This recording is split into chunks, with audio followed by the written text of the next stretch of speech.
I'm gonna tell you something. I woke up one morning down there on Georgia State. I was just so, my spirit was at peace. I was up. I was joyful. I love to sing and shit in the morning time, so I was singing through the streets. Okay. On my way to the Dunkin' Donut. Okay. Man, everybody I came in contact with from the spot where I woke up to Dunkin' Donut was miserable as a motherfucker.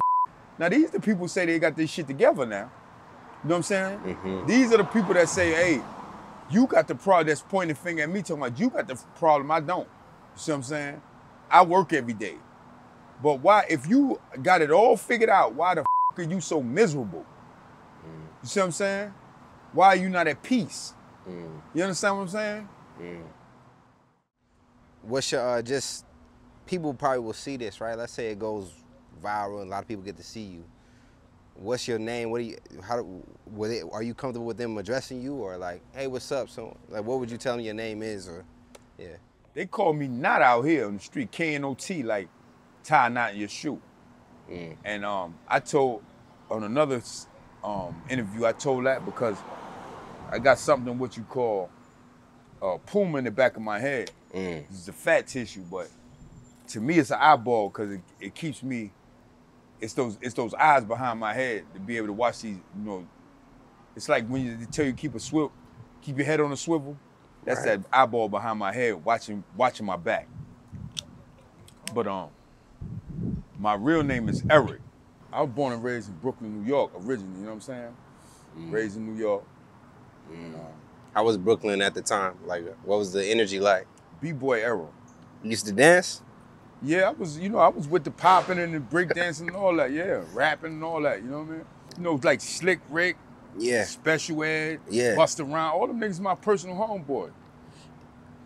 So seeing it and growing up in that era, like, how did it influence you? Did you want to, like, be a rapper at all at one point?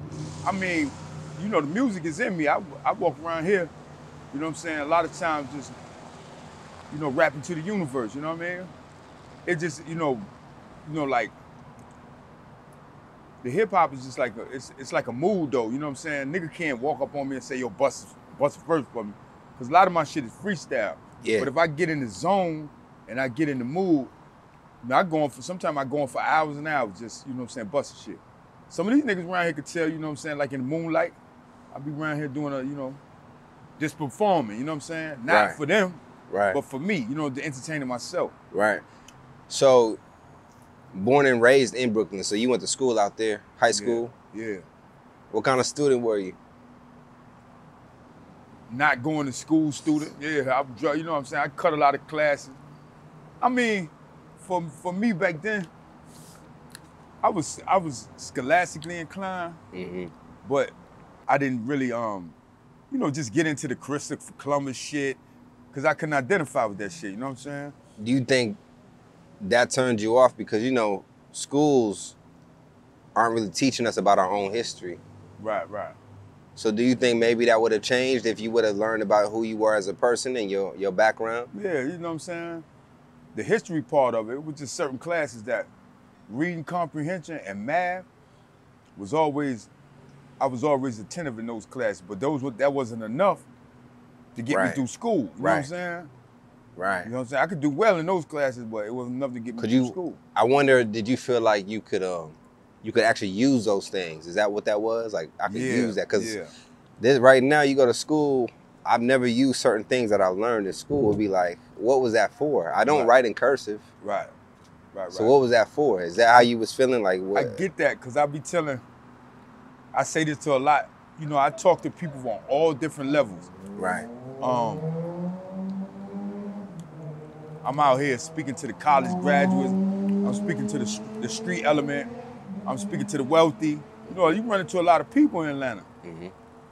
But that's one of my analogies about school is that, you know, you learn this calculus and algebra, but you become a probation or parole officer. You never use that shit as useless information. Right. I get that. You remember your first job you ever had? Yeah. Okay, what was that? Delivering phone books. Delivering phone books. Yeah, you know what I'm saying? How old were you? I think I'm about 14. it's a story come along with that. Okay. That's what, you know what I'm saying? Because I tell a lot of chicks this about, because I don't know if I should tell that story on this set. Bro. We can hold it off if we need to. But as far as like phone books, what were some other like occupations that you end up doing? I ain't really had to do shit because, you know, I had my moms and pops in my life. Okay. You know, my pops was a hard-working man. He took care of me and my mother single-handedly. My pops worked for FTC Communications that later on became WorldCom. Wow. You know what I'm saying? My mother worked for the WB. Okay. I was the only child. So I didn't really, you know what I'm saying? I got allowance and all that, you know what I'm saying? All that crazy. Oh, so you was spoiled. A little taste, you know what I'm saying? We didn't live in the P's. We lived in the, you know what I'm saying? In a co-op. Yeah. You ever heard of a co-op? I've heard of the phrase before. For the people that don't know what that is, what is a co-op? It's like it's not a project tenement. It's somewhat like just a building. You know what I'm saying? A little bit, you know what I mean? Up a little bit better kept. You know what I mean? Got you. You know. So at what point, like in Brooklyn, did you start experiencing the street life, or did it happen later on in your life? Oh shit. Shit, jumped off the porch like 12, 13. I got exposed at 9. Exposed to what? You know, criminal element. You know what I'm saying? Gotcha. You know, around my block, it was some real gangsters around there like Kelby and Julian, Indian Roger. You know, there's a lot of motherfuckers who used to see as a little dude, and you be like, ah, damn, them niggas, you feel, you try to emulate them niggas, right. You know what I'm saying? Right. Because they was so much, you know, they was on that, they was about that life for real. I was mesmerized by their lifestyle. You know, the pretty women they used to come through with, the big Benzes, you know what I'm saying? You know, that nigga Indian Roger, that nigga had a big Cuban link with a plate on it, but like this big, man. You know what I'm saying? We talking about back in the 70s, late 70s, early 80s, you know what I'm saying? I thought that was it. You know what I'm saying? It made me just forget about all them values that Pop Duke was trying to instill in me, Mom. Right. You know what I'm saying? I thought that was it. I thought I had some answers. You thought what your parents was doing was lame? Not lame, but because I can't never, God bless his soul, I can't never tell you my pops was lame. You know what I'm saying? But I will tell you this. What they was doing was more mesmerizing, more captivating than what my pops was doing. But a long time after, my pops became my real hero. When I started going to jail and all that shit, wow. My pops became my real hero because, you know what I'm saying? Him and my mom, they never left. Right. They always supported me, whatever, you know what I'm saying? Whatever I was going through. So what, with you being in the street life, even though their expectation was more for me than that, you know what I'm saying? With you being in the street life, did you make a certain amount of money to take care of yourself? I didn't have to, but I started selling drugs for a nigga named Panama. Okay. First time I ever sat in the 600 Benz in the 80s. And he used to let us as little niggas sit in the Benz. But then, I guess out of all my little crew, I had a little 4-man crew, he felt like I was a little bit more sharper than the rest of them. So he gave my first pack, he used to pay me $25 off of every $100 bag, $100 worth of bags of weed I sell. You know what I'm saying? It's not bad. Yeah. So I make 25, he makes 75. Right, so it was, 75-25 split. And that's how I first got my that wasn't my first taste of the criminal element. Cause you know, of course, living in New York, you know, breaking jewelry store windows, boosting, all that shit is in effect too. That was in the loop too. Okay. It wasn't just about drug selling. Right. So I used to go to the city with older niggas and learn how to boost at the Benetton store. You know what I'm saying? First time nigga broke, you know what I'm saying? Two little niggas I used to run with from the style named Bumsy and Shoeshine. Okay. Used to go throw bricks in jewelry store windows and we used to snatch and grab. That kind of shit there. Did you ever like leave your parents' house? When I was younger? Nah. Well, just when did you eventually move out? See, what happened was I came down, I got into some shit when I was about 15 years old. Okay. And my man, this nigga named Drugs lived across the street from me. He was he was really the reason for it. But these two niggas from Albany and Church came around the way looking for us. And they shot at us with a 22 Tech. And that's when my mom's got scared for me. Mm-hmm. So she sent me down south to go to school down here. Okay. You know what I'm saying? So my first semester of school, I wound up stabbing this nigga in the school, tried to jump on me. Okay. For some bullshit. He was jealous because, you know, I had gold teeth back in the days, 3-finger ring, you know what I'm saying? 2-finger ring over here, round ring, square ring, you know what I'm saying? I was heavy when I was going to school down, and that was back in the 80s when these niggas were, you know what I'm saying, like niggas where I was living at with my grandmother, they wasn't even wearing shoes in the summertime. Got you. See what I'm saying? They didn't get shoes till they went back to school. So you brought that New York flavor right to the country. And I had the Bucky Beaver gold tee. You know, a lot of older chicks used to be on my dick too, because I was, you know what I'm saying? Got you. But the nigga wound up jumping on me. He was like 6'3", 285 pounds. I was a little what happened? Kid. What sparked it? You remember? This nigga I used to hang out with named Corey. Yeah. Had beef with these niggas. Had beef with them, you know what I'm saying? But Corey didn't come to school today, so he seen me coming down the back hallway and tried to jump on me. Right. Cause that's you know what I mean? Me and Corey was considered as one. And what he did, he slept on the short fat nigga, cause when he got close to me, I opened his ass up, you know what I'm saying? I opened him up. That's my first prison sentence I ever did. Wow. You know what I'm saying? So they didn't give you self-defense? Nah, hell nah, cause it was in the school, first of all. And you weren't supposed to have nothing on you. Well, I got charged with attempted murder at first. Gotcha. Then my pops had put $7,800 on the case and bonded me out 15 grand. You know what I'm saying? Spent the grip on this shit now. And then I wound up getting a high and aggravated nature and went and got a 10-year sentence. You know what I'm saying? How many years did you end up doing for that incident? I wound up doing 5 years, 2 months, man. Yeah. How was that? Just, you don't got to give us the details. That was a metamorphosis for me as a young nigga. I was 16 when the shit went down. Yeah. The state of South Carolina waited till I turned 17 to actually convict me, which I think was, you know, somewhat of a railroad. Then, 2 years into the bed, I wound up, you know, being around older cats that was in prison. I wound up finding out that I could have got a Y sentence, which was a youthful offender sentence instead of 10 years. So I felt like I got bamboozled by the lawyer I had. You know what I'm saying? You know what I'm saying? Y sentence back then was a 1 to 6. With good behavior, you could have been out with 1 year. You know what I'm saying? But if you was a disciplinary problem, you could have did up to 6 years. I wound up finding out because that was my first actual felony, I could have got a Y sentence, but I wound up getting 10 years for the whole thing. You know what I'm saying? So I felt like I wasn't represented right. And then the lawyer that represented me was my pop's school buddy. You know what I'm saying? So that was even more hurtful because my pops had a lot of he felt like because him and the guy went to school together that he was gonna save me. You know what I'm saying? My pops was damaged by that shit. You know what I'm saying? Because he had bigger expectations for me and taking me away at at that age, he never seen that coming. You know what I'm saying? He went through something too. God bless his soul. Both him and my mother. Right. Did your family ever visit you when you was in prison? Oh yeah, every weekend.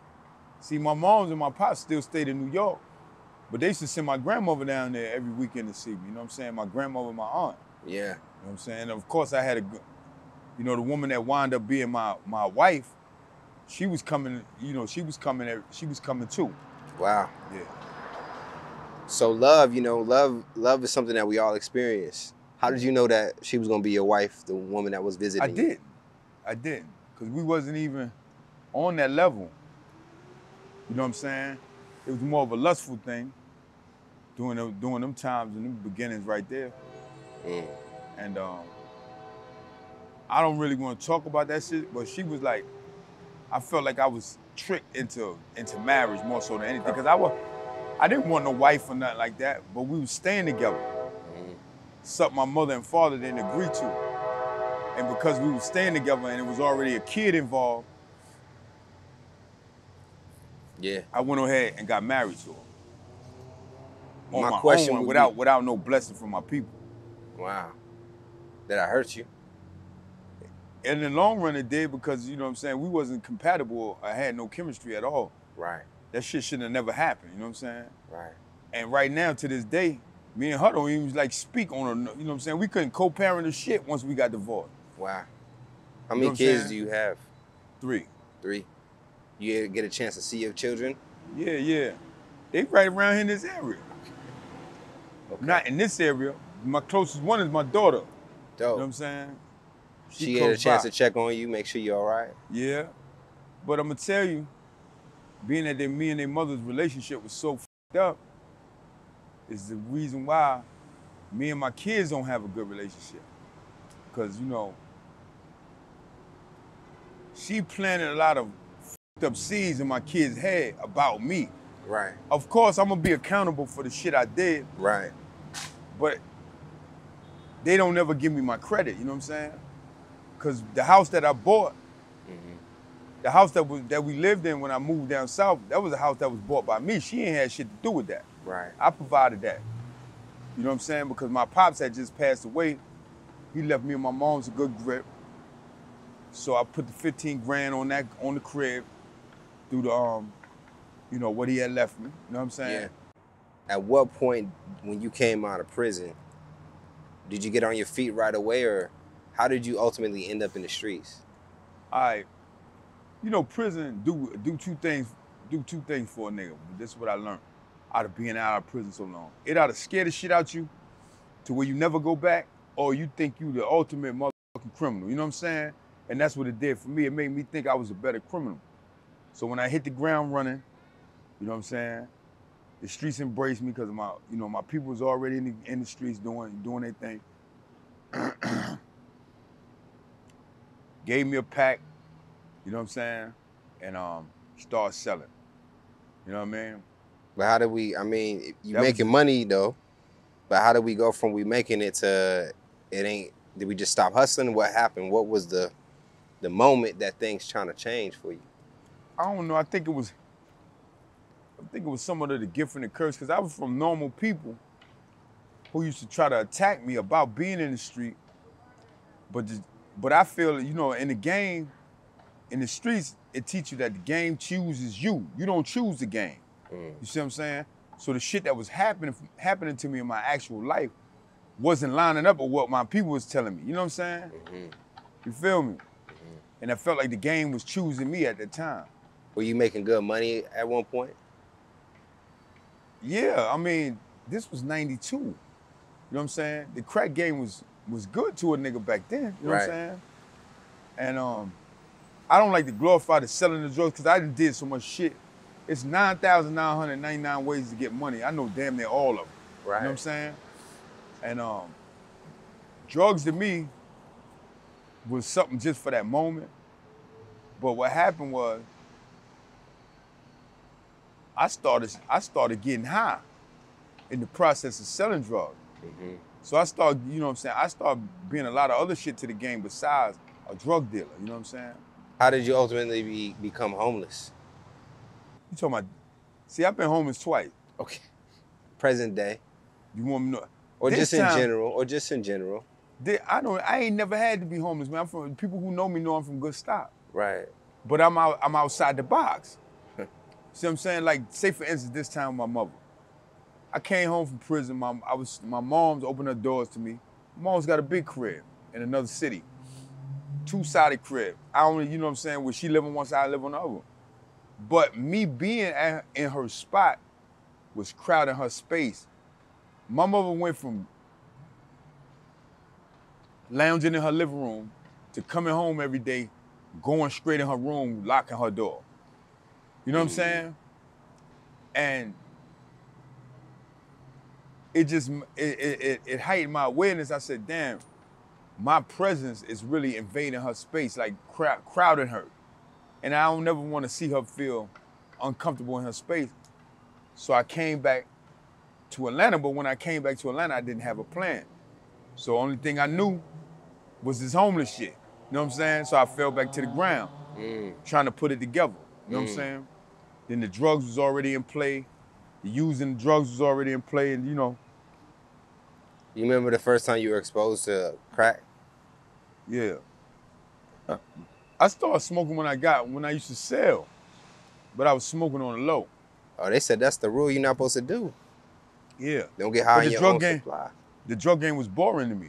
I told you, I know a lot of different jostling, which is pickpocketing, you know what I'm saying? Boosting, you know what I mean?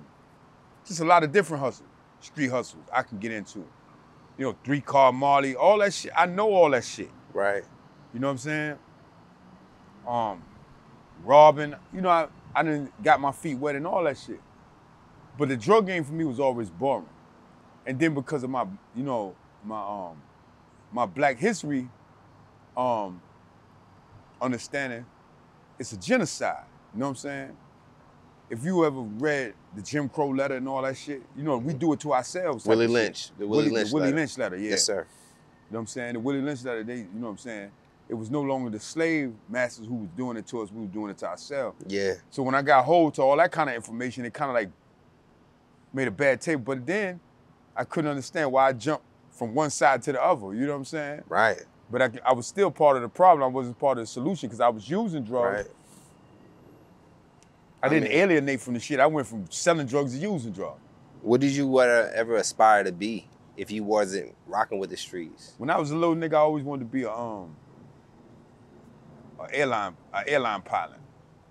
Cause I used to fly back and forth from New York. My mom used to drop me over to LaGuardia. I fly down here and visit my grandmother during the summer. But you know, when you travel by yourself, they take you in the cockpit. But I used to always want to be an airline pilot, man. You know what I'm saying? I used to always, that shit was like, felt like epitome for me. Yeah.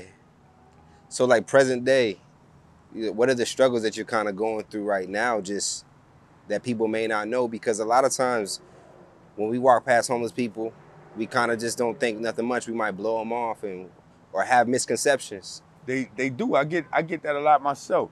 People jump to conclusions a lot.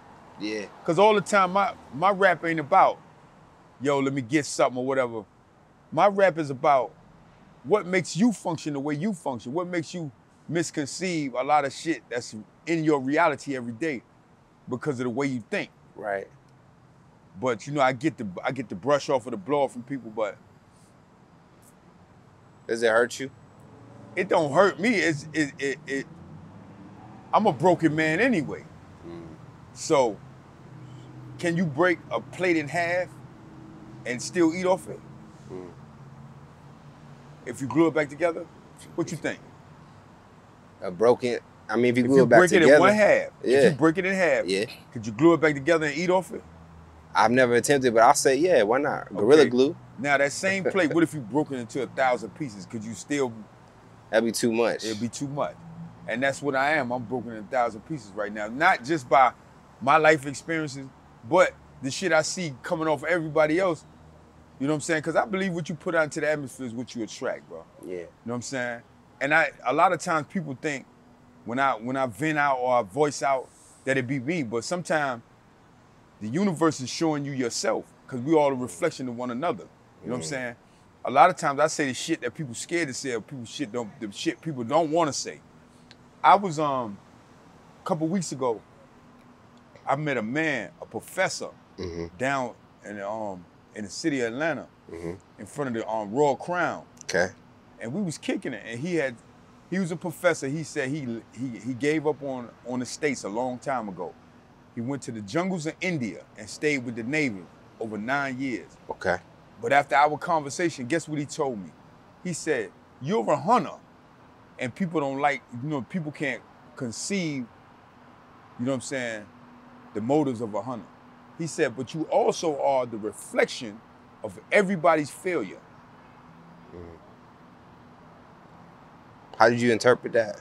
I had to think about it. You know, a wise man thinks 7 times before he do or say anything. Okay. But that was a deep statement, bro. Yeah. Because I watch how people move. I'm going to tell you something. I woke up one morning down there on Georgia State. I was just so, my spirit was at peace. I was up. I was joyful. I love to sing and shit in the morning time, so I was singing through the streets on my way to the Dunkin' Donut. Okay. Man, everybody I came in contact with from the spot where I woke up to Dunkin' Donut was miserable as a mother. Now, these are the people who say they got this shit together now. You know what I'm saying? Mm-hmm. These are the people that say, hey, you got the problem, that's pointing the finger at me, talking about you got the problem, I don't. You see what I'm saying? I work every day. But why, if you got it all figured out, why the are you so miserable? You see what I'm saying? Why are you not at peace? You understand what I'm saying? So, the question, you know, the statement that the professor, you know what I'm saying? It started to make a lot of sense then. You know what I'm saying? You feel me? Do you think that homelessness represents a level of freedom? Of course, it's a liberation. Disconnecting to... Yeah. So is the misconceptions, you know, a couple misconceptions, right? Crazy. Homeless people are crazy. Homeless people are on drugs. Are those the stories that are kind of, are that like consistent? What's like the main stories that you know? You wouldn't, you know, you would say people, the normal politically correct people would say crazy. But abnormal is not crazy. Being abnormal is just being outside the box. And a lot of these people are outside the box. They're not crazy. Because they play on people, they play on normal society every day for survival. How could that be crazy? You know what I'm saying? See, most people in normal society think they got all the sense, but you got to have somebody have some of the sense some of the time. See what I'm saying? You can't have all the sense all the time, man. And that's what happens.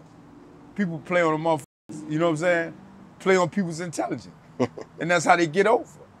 You see what I'm saying? They're not for scholastically smart. But common sense they be 1,000 sometimes. And that's how they get over on motherfuckers. Playing stupid. You know what I'm saying? Yeah. But what's something that you learned about, what has the street taught you, you know, being or living in the streets? What have you gained from this experience? Just like college, man, a lot of useless information, bro. You know what I'm saying? You feel me? Okay. Yeah, a lot of useless information.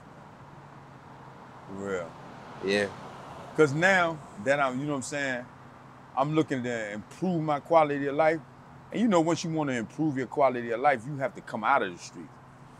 A lot of this shit that I learned out here, and then especially with the 2022, with things changing out here, I noticed the other day, I said, things are so different. You gonna tell me I spent all this time learning all this shit and I can't use none of it? Because it has changed so quickly. Everything done changed. You feel what I'm saying? I spent so many years putting in so much work learning all this shit, and half of this shit don't even apply to what goes on in normal functioning society today. And a very important man told me one time, he said, one of your problems is you don't contribute anything to society. And if I want to be a part of the society, I have to learn how to contribute something to the society. So in that statement, what do you want to do now with your life? I'm still giving that thought, but I want to be a part of the solution, not a part of the problem. Generally, you know what I'm saying? That's the best I can do for that question right there. To be a part of the solution to the big picture. See, most people can't smell the forest because they can't see past the trees. See what I'm saying? I'm a person that see past the trees. I try to look at the big picture. So whatever the big picture is and whatever the motive is towards functioning, you know what I'm saying, productively towards that big picture, that's what I want to be a part of, man. But I want to be a part of that solution. The healing part to that. No doubt. You know what I'm saying? So I have a question, right? And then this is just for my own interest. Have you been able to pull a woman in your state right now? Yeah. I had a few women choose. I mean, women choose all the time. Yeah. But they'll never admit it. Yeah. I even had one chick uptown tell me not. Why you out here? I'm coming to get you from Tennessee. Okay. This chick looked like a vixen. She was about 20 years younger than me. Wow. She said, nah, you got too much to offer to be out here. She said, I'm coming to get you. And because of the age difference, I told her, my response was like, yo, you come get me. I'm just going to refine you and make you better. I said, instead of you stepping out the car with 1 foot at a time, I'm going to make you turn around like this and stick both of your feet out at one time and hit the ground. Come on. You know what I'm saying? And she was like, she laughed about it. And she promised to come get me, but she gave me $100. She gave me a blue face $100 that night. And gave me a kiss on my cheek. She said, be careful out here, you know what I'm saying? And this was like a real quarter dime type of chick, like one of them chicks you see on videos and shit. Right. Yeah. She was coming out the club. You got an authentic spirit about yourself. Yeah. That I think people will gravitate towards or either be intimidated by. Yeah. And those are two characteristics that I experience out here, even intimidation or gravitation. You know what I'm saying? Because even though I'm a bum, you know what I'm saying, I appear as a bum on the street, you know, I can see the attraction in some of the bros' eyes, you know, by when I open my mouth and I spit the shit I say. Yeah. But they would never, ever admit it. You know what I'm saying? Because of my exterior, you know what I'm saying? Yeah, my status. But I done had a lot of them say, why don't you get your shit together? You know what I mean? Yeah. That's because they would love a motherfucker like me in their life, but not like this. You know what I'm saying? Oh, you making my chest hurt. Oh, shit. But so is that not motivation enough, you know? Yeah. The ladies is waiting for you. But the thing about me is I don't want nobody in my life that's just with me because shit is going well. Okay. Because if you hit a bump in the road, is that person still going to be there? I mean, but you are experiencing an extreme part of the game. It's extreme to like be in outdoor elements. So I don't see you going back at that level. Let's just say you got laid off or something. Right. She shouldn't leave you at that point. Right. But I can understand a woman, they want simple things like protection, shelter, Yeah, I get it. Right now you can give some great conversation. Yeah. I'm sure anyway. Any words you would tell some people watching this, just anything that's on your spirit? Yeah, I'm going to tell them like this. I said this the other day to a young lady. My grandmother this is one of my grandmothers, so she said, do as I say, don't do as I do. You see what I'm saying? So, yeah, man, do as I say, don't do as I do, man. You know what I'm saying?